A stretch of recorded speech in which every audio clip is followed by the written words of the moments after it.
more than often it happens that the casino didn't want to do anything bad. They just have kind of a different understanding that the player has. And there was a clear idea about what could really happen and how it looks like from the perspective of the players. Post-pandemic even perhaps, we've seen a toughening up of the rules, the regulations. It's all about promoting more responsible gambling these years. How difficult is it for them to keep up? I think they are finding their way, because that's what the whole sustainability idea about online gambling is about.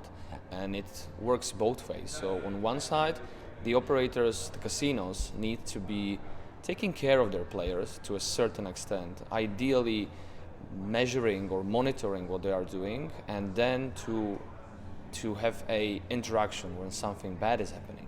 And on the other side, on the player side, it is very profound if they are aware of what is going on with their gambling, what are the risks including, and this could make a very strong, fair and sustainable relation between the players and the gambling companies, because players are going to be spending the amount which they can afford, they would be entertained, and online gambling companies would be able to make money. Today here at the Sunborn, people from the sector have gathered. You're talking about the responsible gambling, you're sharing ideas, you're having the conversation, which is important. What's next? What else can be done? That's a very good question. We've had a couple of very interesting discussions, and I think that one of the highlights that has come out is that even though it looked like that is going to happen, the recent years has shown that the industry, especially the operators, are not keen to do any bold movements into protection of their players.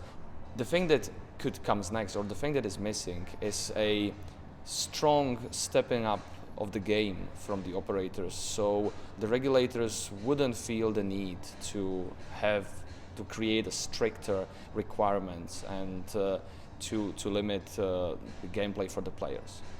Under the new Gambling Act that hopefully Parliament will deal with either within this session or later in the year, there'll be a new social responsibility code for Gibraltar-based licensees. I think times are changing. At one time, the emphasis was very much on the individual responsibility to manage their gambling. Now it's more on the corporate looking after the customer. You know, gambling looks after its customers pretty well. I mean, there are blips, there are problems, there is dysfunctionality from time to time. There are customers who are allowed to gamble more than is good for them, and obviously we deal with that from a regulatory perspective. But things are much improved, and companies are much more focused on safer gambling, because obviously they want their gamblers to be sustainable. They would rather someone spend £30 a week than lose £1,000 in a week and have to self-exclude, for example.